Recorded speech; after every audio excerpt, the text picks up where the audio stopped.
Luis, Ahí ¿nos estamos. escuchás?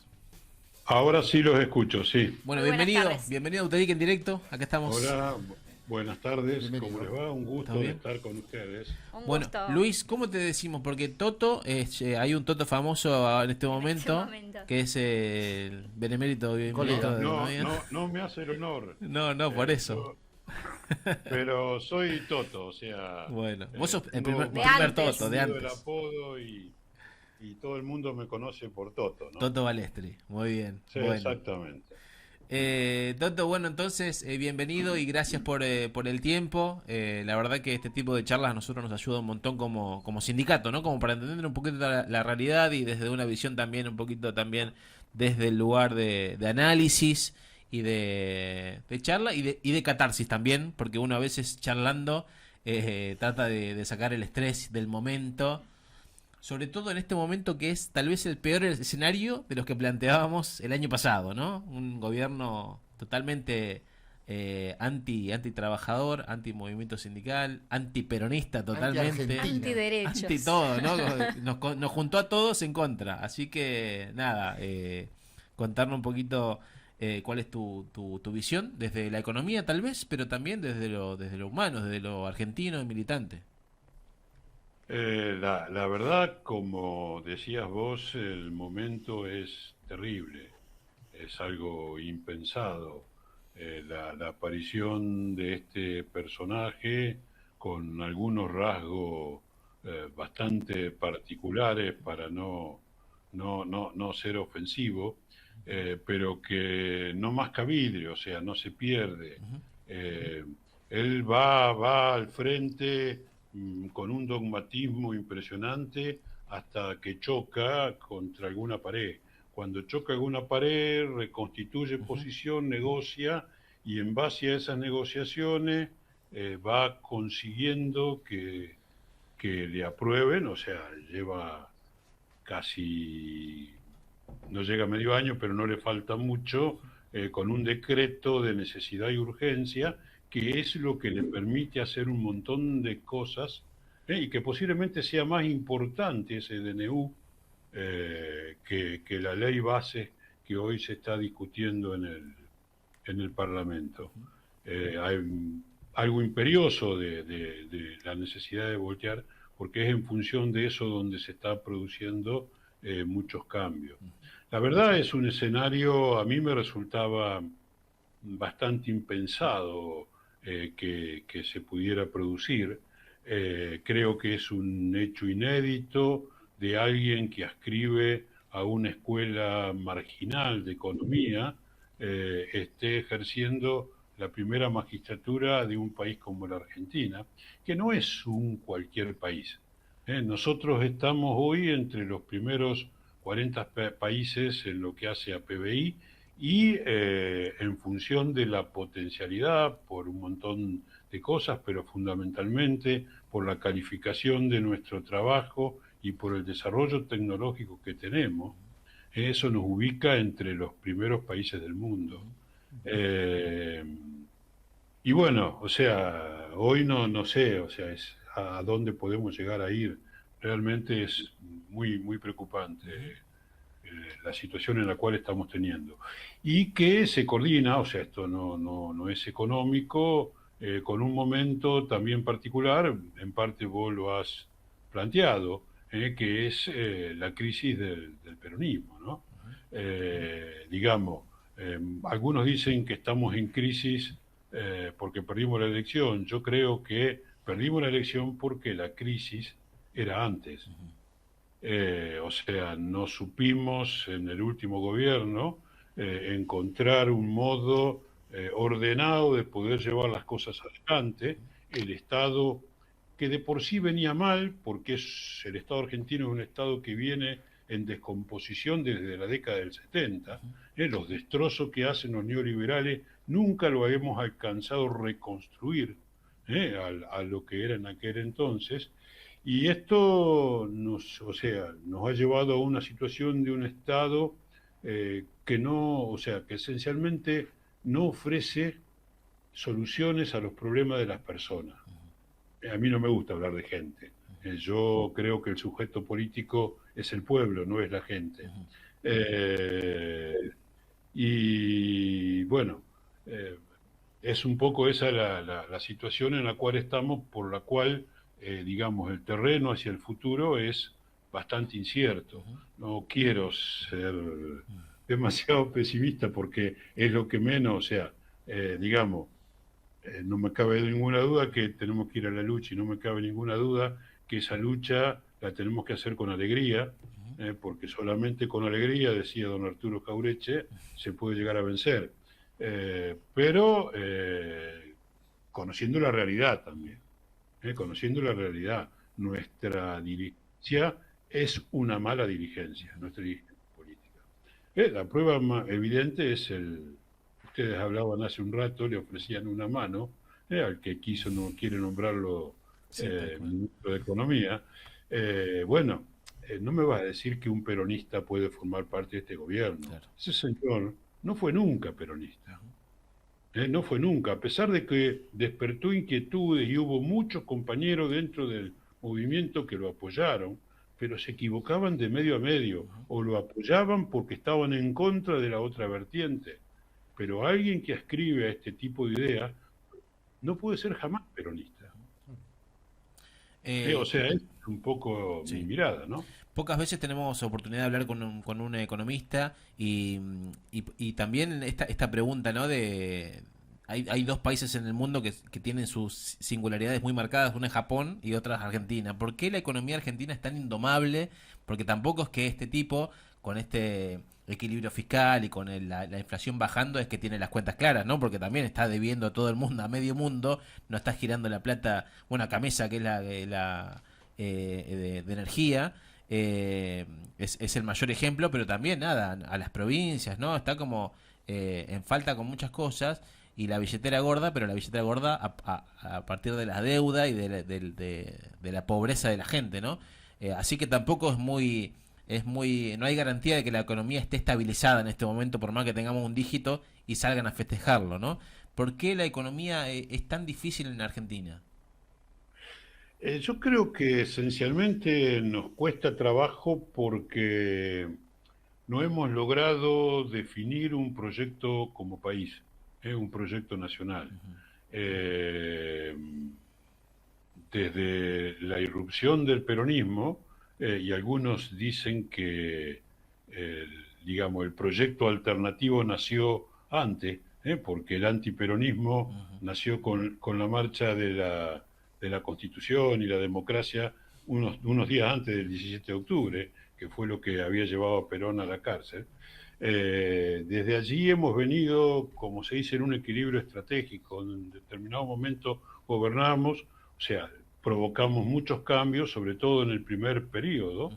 Eh, Se generó toda una situación que aún Perón derrocado se mantuvo como una inercia hasta la década del 70, y después de la muerte de Perón se generaron las condiciones para el golpe de Estado que implantó un modelo totalmente diferente.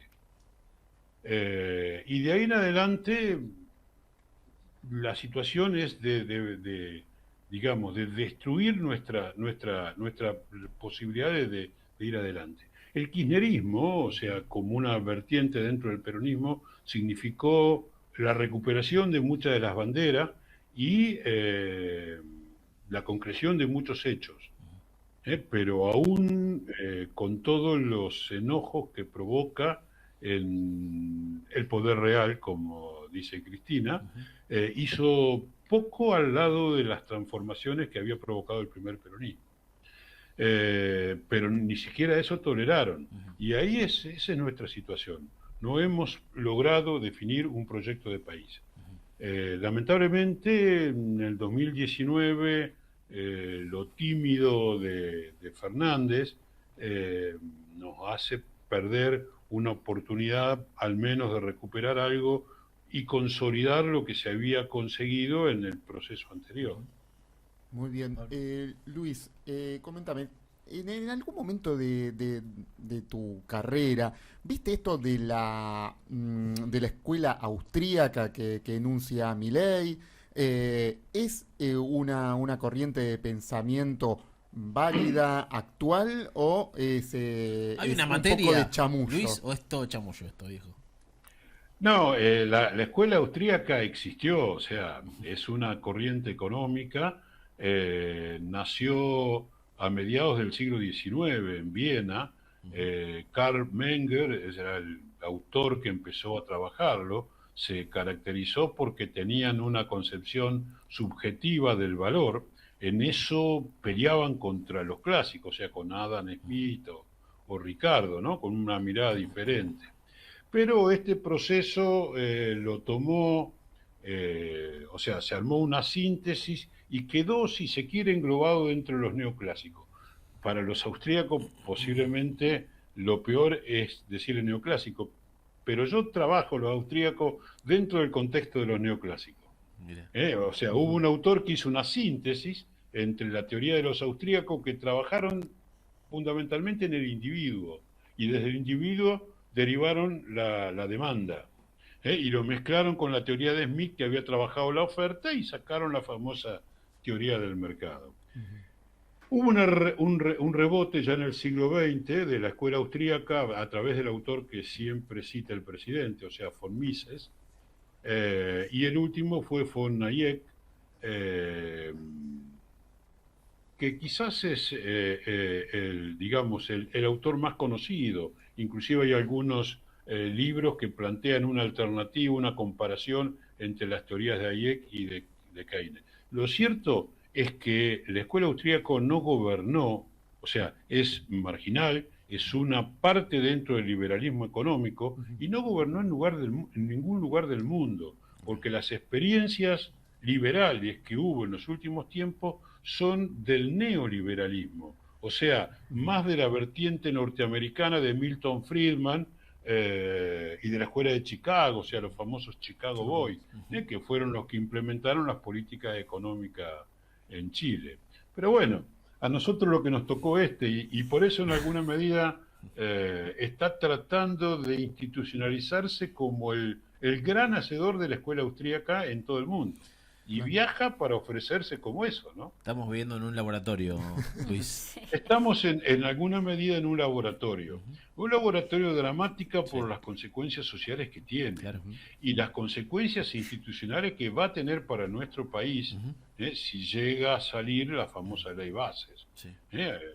Eso es base, y todas las otras que vienen, porque es una andanada. Hay otra ley sobre el tema seguridad que mandó Patricia Bullrich, que también tiene un montón de barbaridades que atentan contra los derechos de las personas, y hay varias leyes más que en alguna medida están cayendo.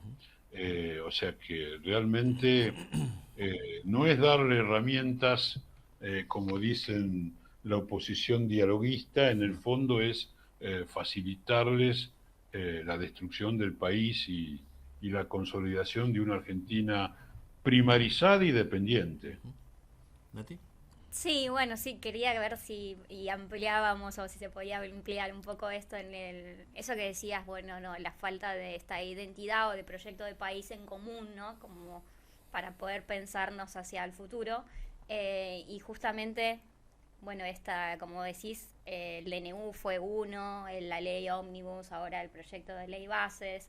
¿Qué lugar queda ahí de la industria nacional o la explotación de los recursos, ¿no? Como para pensarnos, y también cómo eso nos puede afectar, porque beneficios realmente no hemos visto, ni creo que nadie que rasca en esas leyes puede encontrar algo en favor. Mira, la ley Ómnibus, que ya se llamaba bases, ¿no? O sea, ahora le decimos bases porque le recortaron las 2/3 partes de la cantidad de artículos que tenía en su origen. Pero aún así es una barbaridad, es una ley intensa, muy difícil de leer. Son varias leyes incorporadas en una sola, y en el fondo yo creo que esto es la estrategia que ellos están llevando adelante, por dos razones. La primera, porque mientras discutimos esto, el DNU sigue en vigencia. Y la segunda, porque en un contexto de tanto, o sea, de tanta mezcolanza de temas, a veces se te hace imposible, porque son varias leyes en una, leer y analizar con minuciosidad lo que puede ser la letra chica de la ley, ¿no? Entonces, se tiran a la pileta para a ver si lo que pasa, y si pasa, pasa, lo metimos. Y si no pasa, recuperamos, vemos, negociamos, tratamos de sacarlo. Lamentablemente en la Cámara de Diputados pasó mucho más de lo que debía haber pasado. Y creo que debe haber muchos diputados que no tienen ni idea de lo que terminaron votando. Porque, sobre todo muchos radicales, si supieran, no creo que lo hubiesen votado, salvo por una cuestión de antiperonismo, o más que antiperonismo, antikirchnerismo. Pero, porque no se explica de otro modo ese tipo de voto. Para el pueblo, nada. Claro. Para la industria nacional, nada. Al contrario, para lo que es la pyme nacional, o sea, no hay alternativa y queda en desventaja frente a los capitales extranjeros que pueden entrar en el marco del RIGI, con lo cual están en una competencia desigual frente a los que pueden llegar a venir. Pero encima se les cae la demanda, el mercado interno, vamos a un industricidio, si no existe algún cambio de política. Pero hay otros temas, o sea, qué sé yo, la ley comienza declarando la emergencia y habla de emergencia administrativa, económica, financiera y energética. ¿Cuál es el límite de esa emergencia? Y en función de eso le delegamos facultades al presidente para que se atribuya elementos legislativos. Es una verdadera barbaridad. Prácticamente le estamos dando la suma del poder público. Así, otros lo tuvieron, sí, lo tuvieron, pero en un marco mucho más preciso.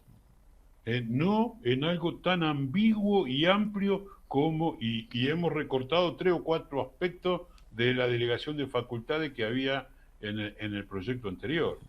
Y después, con facultades delegadas, plantea la reforma del Estado, que le da poderes de reorganizar administrativamente, privatizar, concesionar, o sea, sin ningún tipo de control de nada.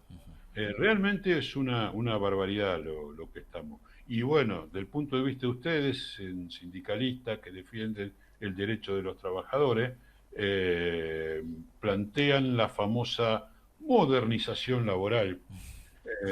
Un mito. Hay una economista norteamericana, pero de apellidos italiana, se llama Mariana Mazzucato, que habla de los mitos del capitalismo neoliberal. Uno de esos mitos es que desregulando el trabajo se genera trabajo. No existe evidencia, o sea, al desregular el trabajo, o sea, un empresario, por más que le desregule, no va a tomar más trabajadores. La posibilidad de tomar más trabajadores es si hay inversión. Y la inversión no se guía por cuán flexible o inflexible sean las relaciones laborales.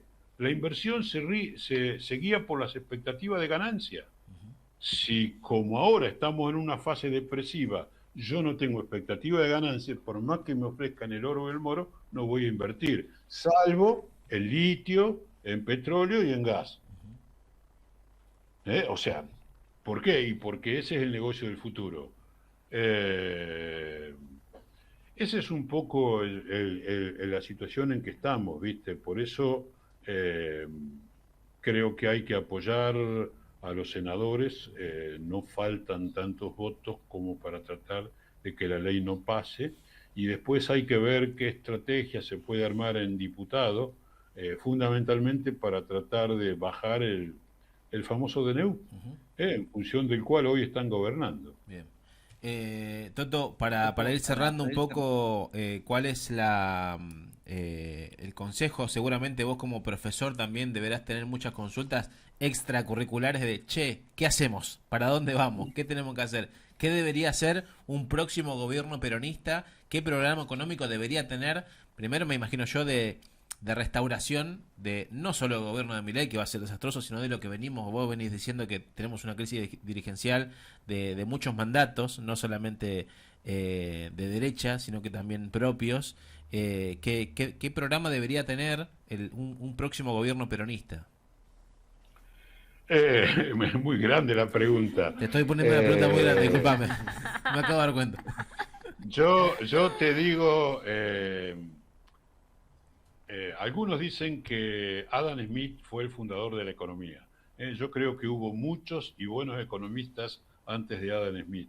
Fue el fundador de la economía liberal. Pero tenía una particularidad. Adam Smith, cuando hablaba de economía, hablaba de la economía política. ¿Por qué la llamaba economía política? Porque muchas de las soluciones que tenían que encontrar la economía venían de la política. ¿A dónde voy con esto? Y que yo creo que el problema argentino, más que económico, hoy es un problema político. Debemos reconstituir políticamente la base que nos permita no solo ganar las elecciones, sino también poder llevar desde ese gobierno a discutir e implementar un proyecto de país. Y en eso estaríamos cumpliendo el sueño póstumo de Perón. Yo creo que cuando Perón volvió sabía que se moría.